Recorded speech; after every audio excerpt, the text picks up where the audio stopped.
Hi, welcome to another edition of Luke Alike, where we are taking a very slow, meandering conversation almost, although it's one-sided. I know you can't talk back to me. Well, you could. You could talk back to me right now, and I could look at like I'm listening. I won't hear you, of course, but if you're talking to the screen or your cell phone or however you're listening to me, feel free just to talk, chat, and I'll occasionally nod. How about that? But it's a conversation, sort of, as we are kind of looking at the Word of God, particularly the book of Luke. I wanted to come back and I want to read you one verse in this context of Luke chapter 1. We're still in chapter 1. Verse 13, I think, is where I want to be here.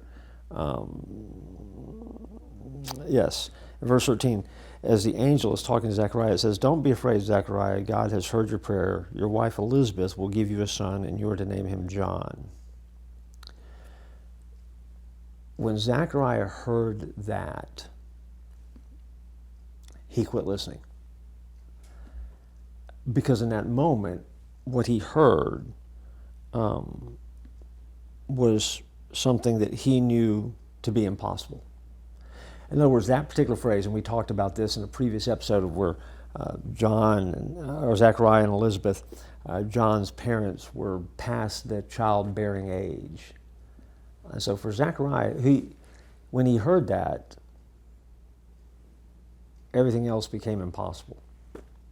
And yet Luke is one of those authors that has a theme that keeps recurring over and over again, that basically reminds us with God, nothing is impossible.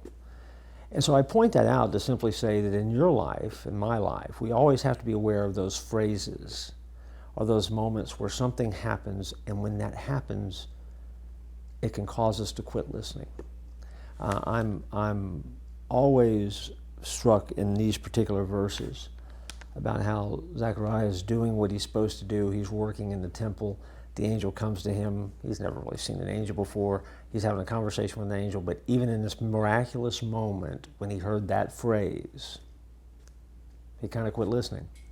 Because anything that happened after that was going to be impossible, because he'd already decided that there was no way God could move them past that.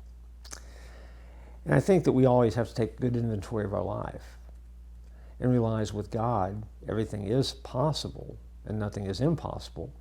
And God sometimes needs us to just listen to him. And if we would listen and do what he says, we can move forward. One of the biggest barriers to that is us. Zechariah is going to cost him. He's not going to be able to speak. And that's the end result of that disbelief. Now God's going to bring him through that, and we'll look at that in another episode. But that one phrase, he couldn't get past it. He knew it couldn't happen. I'm reminded when I read it that God is in the business of surprising us a lot. And when God says it, all bets are off. And anything can happen, even if it seems impossible. And that's important to remember. And so that's what it looks like when I look at this passage. And so we'll look at more next time as we continue our discussion, conversation about the book of Luke.